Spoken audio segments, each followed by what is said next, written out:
What's up, everyone? Today we're going to be taking a look at this new game, just came out. It's called chess. I'm going to talk about very briefly how the pieces move, why the pieces move, why you want to move the pieces. Not going too in depth, but just like a basic understanding. So we've got pawn. There's 8 of them. They're on this for each side. On the first move, they can move 2 squares. After that, they can only move 1. On the first move, they can also move 1 square. They can only capture, they can only capture there and there. They're the only piece in the game that can't move backwards.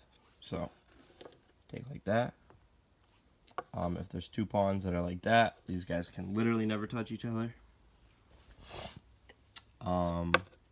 They're very important to put in the right place because, like I said, they're the only piece that you can't move backwards.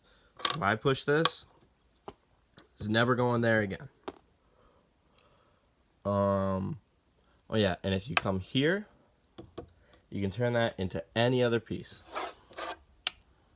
Speaking of any other pieces, we'll start with the hardest one first. We have the knight, or the horsey, because he looks like a horse. This one's really confusing. Just imagine like a square around him, the 8 squares around him, then the 2 on each corner. So there, there, there, there. Or you can look at it as, here's the knight, you go down 1, these 2. Bam, bam, bam. He's not too hard to move around once you get him. He can jump over other pieces, which is pretty useful. So, I have all these pieces. Another piece may have to capture, but this guy, right over, he does not care. Then we have the rook. The rook is pretty simple piece, but he's very cool. He's a little tower, little bastion. He moves like this, just side to side, up and down. He's pretty cool. Bishops. These guys are the most annoying for newish players, because usually they'll be hiding somewhere, and then it's like, oh, that's unassuming, right? So you're like, oh, it's okay. I'll move my queen here, and then, bam! Out of nowhere, your queen's gone.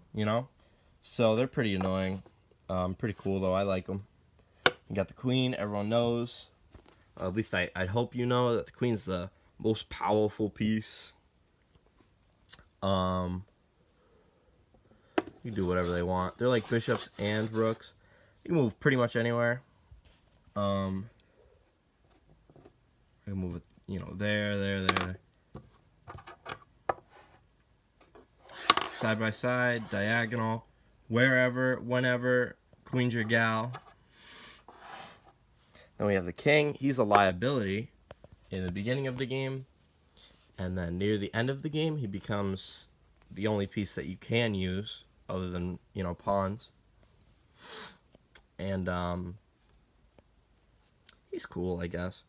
A lot of people, you watch like TV or something, you hear like check, like it'll be like 2 of the main characters playing chess, and it'll be like one of them like slowly drag a piece over, and it'll be check, and it's like, it's good for TV, but like check doesn't really mean much. It means that your king is under attack. So you can see, so rook here, it's attacking. It's not anymore, but it's attacking the king, which means you have to either move the king or block the check. So now that bishop is under attack, but the king is not. This is now a pin though, which means that you can't move this bishop, because then your king would be under attack. So there's a lot of, I'm not going that deep. So that's pretty much the whole game. We're gonna look at some fancy positions And then I'm gonna ask you guys what you think the best move would be. That's about it, really.